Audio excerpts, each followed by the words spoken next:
premature for me to suggest victory before the votes are in.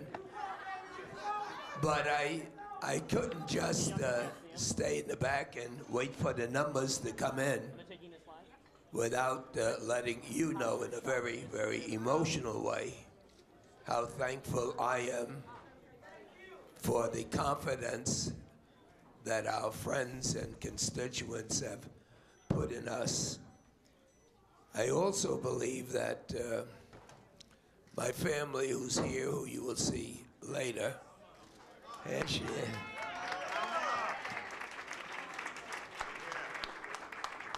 we will be returning. You know, this is new to me, so if I'm awkward, you know, but we will be returning as soon as we get some numbers. But Bill Lynch, Associates, and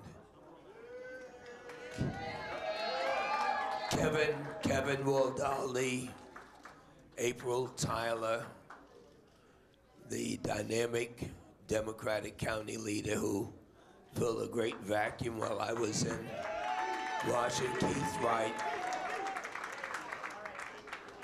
and of course Inez Dickens, who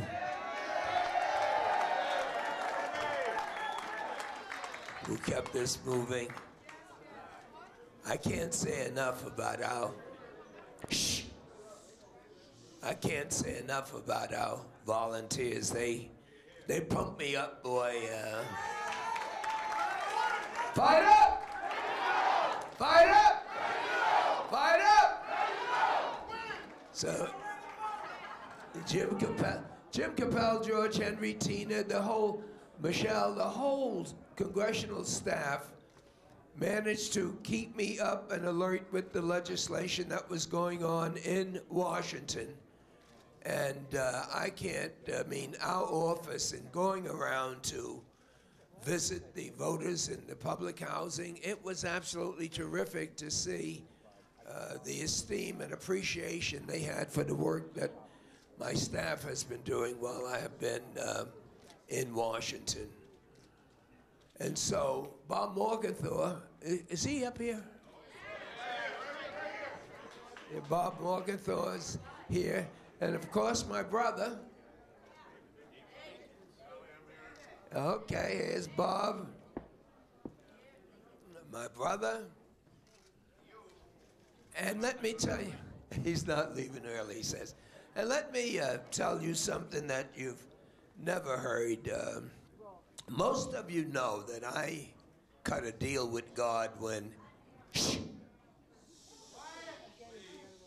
most of you know that I cut a deal with God when he spared me in Korea on November 30th, 1950, and I told him if he got me out of that mess, he would have no problem with Charlie Rangel.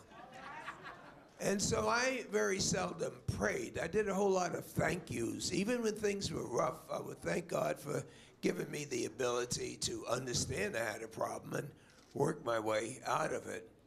But the ministers in this congressional district, Pastor Smith, Reggie Williams, I am telling you what I told them privately, or at least I thought it would be, that if they have a problem with someone in their congregation who says, Pastor, you know, my rent's due, they're giving me a hard time on the job, the kid's not doing well in school, and you told me to pray. Prayers don't work. I said, just call me, I'll come in from Washington. I'll come in from wherever you want. Because there's one thing I can tell them, prayers do work. They do work. 100 black women, you did a fantastic job, Virginia. And so, listen, I guess the bar's open, or people, no, they haven't done that? Okay. And Jock DeGraff. Jock. And when you say NAACP, when you say justice and fair play, when you say don't mess with me, is that Hazel Dukes? Is that a description of her? My grandmaster, my spiritual leader, pastor, thank you so much. Here's old Reggie. Boy, when he calls him, He calls him. So, listen, gang, I'm so sorry that you're standing up.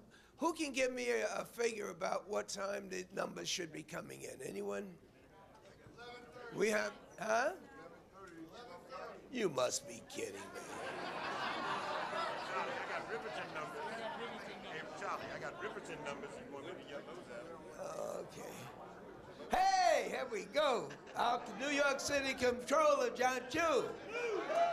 Bob Lou, Bob Lou, Bob Lou, Bob Lou. He's been there from the beginning.